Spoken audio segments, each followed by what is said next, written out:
At least we have a serious contest for Jurassic World Evolution, or do we in the is early access? Look, let's talk the good to the bad, the ugly of Prehistoric Kingdom. Welcome back to Medieval Fight Gamer, and today we are checking out Prehistoric Kingdom straight up. This is an early access look. I have spent a few hours with the game, so I'm not going to call it a review. Perhaps that's disservice to the developers. All the points made today could be a totally moon point in just a few months. Time is more. Updates get released as such. Take everything I say with a pinch of salt, and know that what I say is purely there to help you decide and whether it's worth your investment.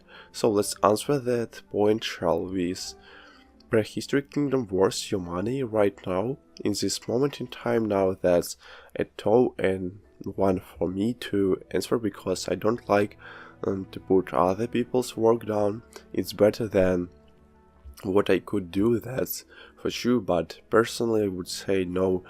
Prehistoric Kingdom is not in the place that it needs to be right now and does not deserve your money. As of today now, why, you may ask? Well, put simply, it's down to the technical prowess of the game, and in its current state it really is in poor form. Yes, I know it's an early access game, and quite rightly, throw that back in my face, and I appreciate that point. However, I have played and owned and reviewed many early access games, and for me this one in particular still needs a lot of time in the oven. But before we go down that path, let's talk about the game. In hand now, on paper, it should be the perfect scenario. You effectively have the creativity and spark of the likes of Planet Zoo and Planet Coaster, with Prehistoric Kingdom offering a huge amount of customization, along with the magnificence of Jurassic World Evolution in the form of those dinosaurs and other extinct mammals such as mammoths. Obviously there is a ton that Prehistoric Kingdom still needs to add. The options are limited too, but you can see where they are heading with this, and if they can build this up, then absolutely that have a Planet Zoo SQ style builder at your fingertips. For me, Planet Zoo is my personal gold standard of what park management games should be, and it's the same reasons really that I criticize Jurassic World Evolutions so heavily for not having some of those, some abilities and game attributes. But let's talk Jurassic World. Shall be, because understandably there are going to be compressions made now. I was, how shall we say, criticized heavily for my views on Jurassic World. I felt it lacked a lot of elements. One thing I love about many park and scene management games is whether that Planet Zoo City Skylines, Planet Coaster, 2 Point Hospital, your name is theirs. The ability to give your customer feedback. I can see in detail what each person is thinking just by clicking on them, what their needs are, what is working, what is not working. I need more ATM machines along the way, strategically placed to ensure they never run out of money.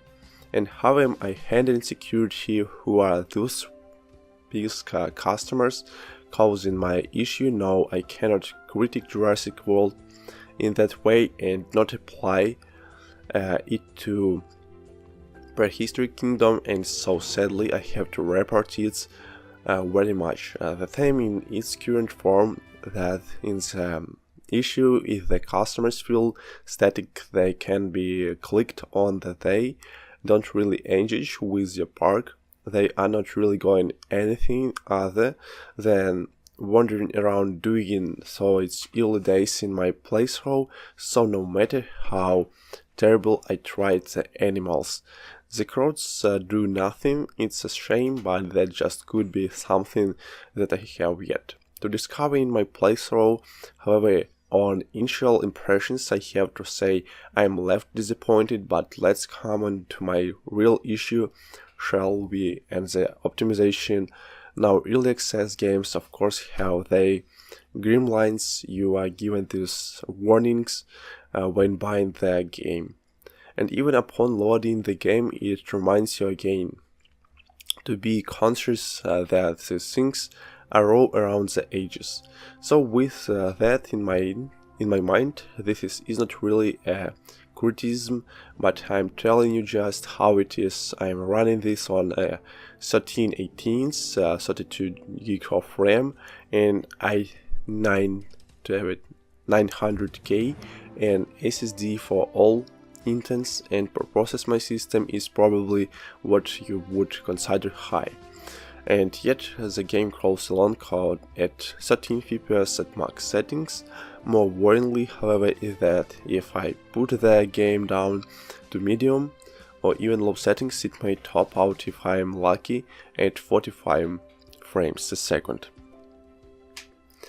And that's on a relatively small to medium sized park. Now, even when I actually load up a park and just looked at the entrance before even building anything, the game was still not hitting 45 frames per second now.